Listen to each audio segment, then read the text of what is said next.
നമസ്കാരം. ഒരു വാർത്ത വന്നത് ശ്രദ്ധിക്കുകയായിരുന്നു. സംസ്ഥാനത്ത് ക്ഷേമ പെൻഷൻ വാങ്ങിക്കൊണ്ടിരുന്നത് 1458 സർക്കാർ ഉദ്യോഗസ്ഥരെന്ന ഞെട്ടിക്കുന്ന വാർത്ത. ഒന്ന് ആലോചിക്കണേ. ഇവിടത്തെ സാധാരണക്കാരായിട്ടുള്ള നിത്യവൃത്തിക്ക് നിവർത്തിയില്ലാത്ത കുറേയേറെ മനുഷ്യരുടെ ജീവിതം കരുപിടിപ്പിക്കാനും അവരുടെ ജീവിതം ഇരുളടഞ്ഞു പോകാതിരിക്കാനും സർക്കാർ നൽകുന്ന ഒരു ആനുകൂല്യമാണ് ക്ഷേമ പെൻഷൻ. അത് പലതരം കാറ്റഗറി, അത് വിധവാ വിഭാഗക്കാർക്ക്, വികലാംഗർക്ക്, അങ്ങനെ പല കാറ്റഗറിയിലുള്ള വയോധികർക്ക്, അങ്ങനെ പലതരം ആൾക്കാർക്ക് നിത്യവൃത്തിക്ക് ജീവിക്കാൻ വേണ്ടി കൊടുക്കുന്ന ഒരു തുകയാണ്. അത് അടിച്ചുകൊണ്ട് പോകുന്ന ഉദ്യോഗസ്ഥർ നമ്മുടെ നാട്ടിലുണ്ടെന്ന് പറഞ്ഞാൽ ഇവനെയൊക്കെ എന്താണ് ചെയ്യേണ്ടത്? എത്ര ആലോചിച്ചിട്ടും മനസ്സിലാകുന്നില്ല. കാര്യം ഈ പൈസയോടുള്ള ആർത്തി ഒന്ന് ആലോചിച്ച് നോക്കണേ. അതായത് ഈ ക്ഷേമ പെൻഷൻ വാങ്ങിയെടുത്തു എന്ന് പറയുന്നതിൽ രണ്ട് ഗസറ്റഡ് ഉദ്യോഗസ്ഥരുണ്ട്. ഗസറ്റഡ് ഉദ്യോഗസ്ഥർ മാസം വാങ്ങിക്കുന്ന ശമ്പളം ഒന്ന് ആലോചിച്ച് നോക്കിയേ. മിനിമം 50,000 രൂപ നമ്മൾ കൂട്ടാം. പക്ഷെ 50,000 രൂപയല്ല, 1,00,000 അടുപ്പിച്ച് ഗസറ്റഡ് ഉദ്യോഗസ്ഥന്മാർ ശമ്പളം മേടുന്നുണ്ട്. എന്നിരുന്നാൽ പോലും അതിലൊന്നും തികയാതെ ഒരു 1,600 രൂപ ഈ നാട്ടിലെ പാവപ്പെട്ടവർക്ക് കൊടുക്കുന്നത് കൂടി എനിക്ക് വരട്ടെ എന്ന് വിചാരിക്കുന്ന ആക്രാന്തം പിടിച്ച മനുഷ്യരുടെ കാര്യം ആലോചിച്ച് നോക്കൂ. ആരോഗ്യ വകുപ്പിലെ 340 ജീവനക്കാർ, 2 അസിസ്റ്റന്റ് പ്രൊഫസർമാർ അത് തിരുവനന്തപുരത്തെ സർക്കാർ കോളേജിൽ പഠിപ്പിക്കുന്ന ഒരു അധ്യാപകൻ അതിൽ ഉൾപ്പെട്ടിട്ടുണ്ടെന്ന് പറയപ്പെടുന്നുണ്ട്. എന്തോരം മനുഷ്യരാണിത്! ഇവനൊക്കെ മനുഷ്യന്റെ കുലത്തിൽ പെടുത്താൻ പറ്റുമോ എന്ന് ചിന്തിച്ചു പോവുകയാണ്. നമ്മുടെ നാട്ടിൽ പറയാറില്ല, ഈ രാഷ്ട്രീയക്കാർക്കാണ് പല പഴിയും പലതിലും കൊടുക്കാറുള്ളത്. പക്ഷേ വസ്തുതാപരമായി നമ്മൾ നോക്കുകയാണെങ്കിൽ ഈ നാട്ടിലെ ഏറ്റവും വലിയ അഴിമതിക്കാരാണ്, അത് ഉദ്യോഗസ്ഥരാണെന്ന് നിസ്സംശയം പറയേണ്ടി വരികയാണ്. കാര്യം ഈ സർക്കാർ അല്ലെങ്കിൽ രാഷ്ട്രീയക്കാർ എന്ന് പറഞ്ഞാൽ 5 വർഷത്തേക്ക് ഇലക്റ്റഡ് ആകുന്നുണ്ട്. അടുത്ത തവണ ഇലക്ഷൻ നടക്കുമ്പോൾ പലരും ഉണ്ടാകത്തില്ല, അല്ലെങ്കിൽ ഒരു കക്ഷി ഇവിടെ വിജയിക്കുമ്പോൾ അടുത്ത തവണ അടുത്ത കക്ഷിയായിരിക്കും അധികാരത്തിൽ വരുന്നത്. എന്തായാലും 5 വർഷം കൂടുമ്പോൾ രാഷ്ട്രീയക്കാർ മാറിക്കൊണ്ടിരിക്കും. പക്ഷെ നമ്മുടെ സർക്കാർ ഉദ്യോഗസ്ഥരുടെ കാര്യം നോക്കി, പരീക്ഷ എഴുതി വരുന്നു എന്ന കാരണത്താൽ ഇവർ റിട്ടയർമെന്റ് എന്നൊരു കാലാവധിയുണ്ട്, അതുവരെ ഇവർ സർവീസിലുണ്ടാകും. ഈ ചിലരെ കുളയട്ട എന്ന് പറയാം. അത് ബാക്കിയുള്ള നാടുകളിൽ എന്ത് പറയുന്ന അറിയില്ല. നമ്മുടെ ഈ മലമ്പ്രദേശങ്ങളിലും മഞ്ഞു വീഴുന്ന ഇടങ്ങളിലൊക്കെ നമ്മൾ ചെല്ലുമ്പോൾ ആ നൂല് പോലെ ഇരിക്കുന്ന ഒരു അട്ട വിഭാഗം ഉണ്ടല്ലോ, നമ്മുടെ ശരീരത്തിൽ കടിച്ച് ഈ ചോര ഊറ്റി കുടിക്കുന്ന ഒരു ജന്തു. അതേപോലുള്ള കുളയട്ടകളാണ് നമ്മുടെ നാട്ടിലെ കുറേയേറെ സർക്കാർ ഉദ്യോഗസ്ഥർ. രാഷ്ട്രീയക്കാരൊക്കെ ഒരു കുറഞ്ഞ വിഭാഗക്കാർ മാത്രമാണ് ഈ അഴിമതിയുടെ പട്ടികയിലേക്ക് പെടുത്താൻ കഴിയുന്നത്. മെജോറിറ്റി നോക്കിക്കഴിഞ്ഞാൽ ഈ സർക്കാർ ജീവനക്കാരുണ്ടല്ലോ, അവരാണ് ഈ നാട്ടിലെ സാധാരണക്കാരായിട്ടുള്ള ജനങ്ങളെ ഏറ്റവും കൂടുതൽ ബുദ്ധിമുട്ടിക്കുന്നവർ, അവരുടെ ആനുകൂല്യങ്ങൾ തടയുന്നവർ, അവരുടെ അർഹതപ്പെട്ട പല കാര്യങ്ങളിലും അനാവശ്യമായി നടത്തിച്ച് ഈ രാഷ്ട്രീയക്കാർക്ക് ഇതിന്റെ പഴി തലയിൽ വെച്ച് കൊടുക്കുന്നതിന്റെ മെയിൻ ഉത്തരവാദികൾ ആരെന്ന് ചോദിച്ചാൽ നിസ്സംശയം പറയേണ്ടി വരികയാണ് ഈ ഒരു സംഭവവികാസത്തെ കൂടി മുൻനിർത്തിക്കൊണ്ട് ഇവിടത്തെ സർക്കാർ ഉദ്യോഗസ്ഥരെന്ന്. മെജോറിറ്റി ആൾക്കാരും അങ്ങനെയാണെന്ന് പറയുന്നില്ല, പക്ഷേ ഒരു വലിയ പക്ഷം ഈ രീതിയിലുണ്ട്. എന്തിനും ഏതിനും കാശുണ്ടെങ്കിൽ മാത്രമേ കാര്യങ്ങൾ ചെയ്യൂ. എന്ത് തരം വിഷയമായിക്കോട്ടെ, അതൊരു സാധാരണക്കാരനാണെങ്കിൽ അവന്റെ ജീവിതങ്ങളെ കുറിച്ച് മനസ്സിലാക്കാൻ പലർക്ക് ശേഷിയില്ല.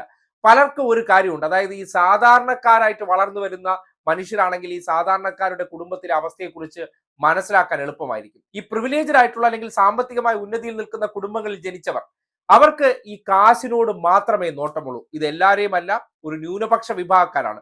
അത് ഈ സന്ദർഭത്തിൽ പറയേണ്ടി വരുന്നുണ്ട്. കാര്യം പല സർക്കാർ ഉദ്യോഗസ്ഥരെ കുറിച്ചും കേട്ടിട്ടുണ്ട്. അർഹതപ്പെട്ട മനുഷ്യർ, അതായത് നമ്മുടെ മുഖ്യമന്ത്രി ആവർത്തിച്ച് സമൂഹത്തിനോട് പറയാറുള്ള ഒരു കാര്യമാണ്, അതായത് ഓരോ ഫയലുകളും ഓരോ ജീവിതമാണ്. ആ ഫയലുകൾ നിങ്ങൾ വെറുതെ ഈ ചുവപ്പ് നാടയിൽ പെടുത്താതെ, അല്ലെങ്കിൽ പലതരം മുട്ടാപ്പോക്ക് കാര്യങ്ങൾ പറഞ്ഞ് അതിനെ ബുദ്ധിമുട്ടിക്കാതെ കാര്യങ്ങൾ ചെയ്തു കൊടുക്കണമെന്ന്. ഏറ്റവും ഒടുവിൽ അതുപോലത്തെ ഒരു വിഷയവുമായി ബന്ധപ്പെട്ടാണ് നവീൻ ബാബു എന്ന് പറയുന്ന ഒരു ഉദ്യോഗസ്ഥന്റെ ആത്മഹത്യ ഉണ്ടാകുകയും വലിയ വിവാദം ഉണ്ടാവുകയും ചെയ്യുന്നത്.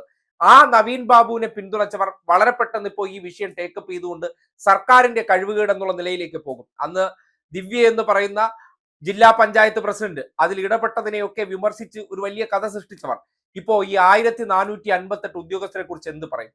അഴിമതിക്കാരായിട്ടുള്ള ഉദ്യോഗസ്ഥരെ സംബന്ധിച്ച് ഇപ്പോൾ വിവരങ്ങൾ പുറത്തേക്ക് കൊടുക്കുകയാണ്. അത് പുറത്തേക്ക് കൊടുക്കേണ്ടി വന്നത് ധനവകുപ്പ് ഈ വിഷയവുമായി ബന്ധപ്പെട്ട് നടത്തിയ പരിശോധനയിലാണ് ഇത് കണ്ടെത്തിയിരിക്കുന്നത്. ഏകദേശം ഈ വലിയ ശമ്പളങ്ങൾ മേടിച്ചുകൊണ്ടിരിക്കുന്നവർ എങ്ങനെ ഈ ലിസ്റ്റിൽ കടന്നുകൂടി എന്ന് പറഞ്ഞാൽ ഉദ്യോഗസ്ഥർ തമ്മിലുള്ള ഒരു അണ്ടർസ്റ്റാൻഡിംഗ് ആണ്. കാര്യം ഇതിന്റെ നടപടിക്രമങ്ങൾ എല്ലാം പൂർത്തീകരിക്കുന്നത് ആരാണ്? ഉദ്യോഗസ്ഥരാണ്, ഒരു രാഷ്ട്രീയക്കാരുമല്ല. ഇതിനെ സംബന്ധിച്ച് കൃത്യമായ അന്വേഷണം നടത്തി ഈ വരുന്ന ലിസ്റ്റും പ്രകാരം രാഷ്ട്രീയക്കാർ ആരെങ്കിലും തിരികെ കയറ്റാൻ ശ്രമിച്ചാൽ പോലും അത് ഉദ്യോഗസ്ഥർ വിചാരിച്ചാൽ കൃത്യമായി കട്ട് ചെയ്ത് കളയാൻ പറ്റുന്നതാണ്. അവർ അത്തരം കാര്യങ്ങളിലെല്ലാം വളരെ ജാഗ്രതയോടുകൂടി ഇടപെടുന്നതാണ്. ഏതെങ്കിലും രാഷ്ട്രീയക്കാർ ഏതെങ്കിലും പേര് കൊണ്ടുവന്നാൽ അർഹതപ്പെടാത്തവരാണെങ്കിൽ വെട്ടി നിരത്തുന്നവരാണ്, അതിലൊന്നും യാതൊരു സംശയമില്ല. പക്ഷേ തങ്ങളുടെ സ്വാധീനം ഉപയോഗിച്ചുകൊണ്ട് ഓരോ പോസ്റ്റിൽ ഇരിക്കുന്നവരെ സ്വാധീനിച്ചുകൊണ്ട് അവരവരുടെ പേരുകൾ ഇതിൽ തിരികെ കയറ്റുന്ന ഒരു രീതി ഒന്ന് നോക്കണേ. എന്നിട്ട് സർക്കാർ ശമ്പളം ഒരു സൈഡിലൂടെ മാസാമാസം മേടിക്കുന്നു.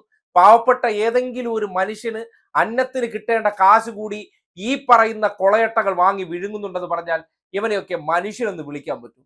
ആരോഗ്യ വകുപ്പിൽ, വിദ്യാഭ്യാസ വകുപ്പിൽ, അങ്ങനെ സകലമാന വകുപ്പുകളിലും ഉദ്യോഗസ്ഥർ തമ്മിലുള്ള ഒരു അന്തർധാരയുടെ ഭാഗമായിട്ടാണ് ഈ രീതിയിലുള്ള ഒരു നെറുകേട് അല്ലെങ്കിൽ ഈ രീതിയിൽ ഞെട്ടിക്കുന്ന ഒരു അഴിമതി നമ്മുടെ നാട്ടിൽ നടത്തിയിരിക്കുന്നത്. ഒരു കാരണവശാലും വെച്ച് പൊറപ്പിക്കാൻ പാടില്ല. ഇവനൊന്നും ഇനി സർവീസിൽ ഇരുന്ന് ശമ്പളം മേടിക്കാൻ ഒരു യോഗ്യനുമല്ല.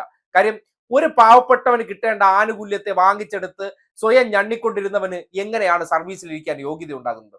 ഒരു കാരണവശാലും ഇരുത്താൻ പാടില്ല. ഇത് മാത്രമല്ല, ഈ ക്ഷേമ പെൻഷൻ കൊടുക്കുന്നതിൽ കൂടുതൽ പരിശോധന നടത്തണമെന്ന് കൂടി ആവശ്യപ്പെടുകയാണ്. കാര്യം നമ്മുടെ നാട്ടിലെ സാധാരണക്കാരായിട്ടുള്ള മനുഷ്യർക്കാണ് ഇത് കിട്ടേണ്ടത്. പക്ഷേ അത്യാവശ്യ സാമ്പത്തിക ശേഷിയുള്ള ഗൾഫിൽ നിന്നൊക്കെ സമ്പാദിച്ച് പണമുണ്ടാക്കി ബാങ്കിലിട്ട് സുഖലോലുപതയിൽ ജീവിക്കുന്ന കുറേയേറെ ആൾക്കാരുണ്ട്.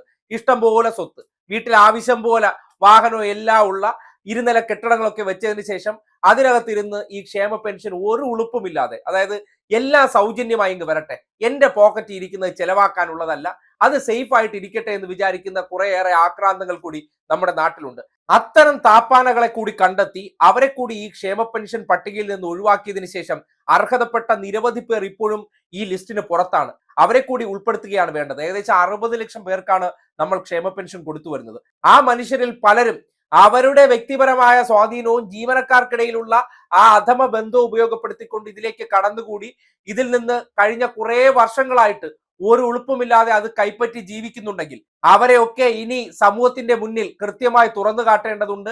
സമൂഹം തിരിച്ചറിയേണ്ടതുണ്ട്. ഇത്തരം അഴിമതി വീരന്മാർ ഒരു കാരണവശാലും സർക്കാർ സർവീസിൽ ഇരിക്കാൻ അർഹരല്ല. കാര്യം ഇവരിലൂടെ ഇപ്പൊ വിദ്യാഭ്യാസ വകുപ്പിലോ അല്ലെങ്കിൽ പ്രൊഫസറായി പഠിപ്പിക്കുന്ന വ്യക്തിയാണെന്ന് പറയപ്പെടുന്നുണ്ട്.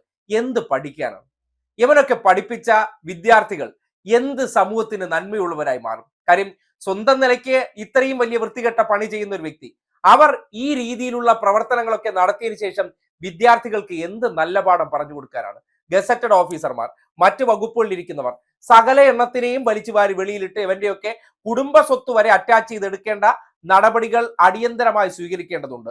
ചെയ്തത് പക്ക പോക്കൃത്തരമാണ്.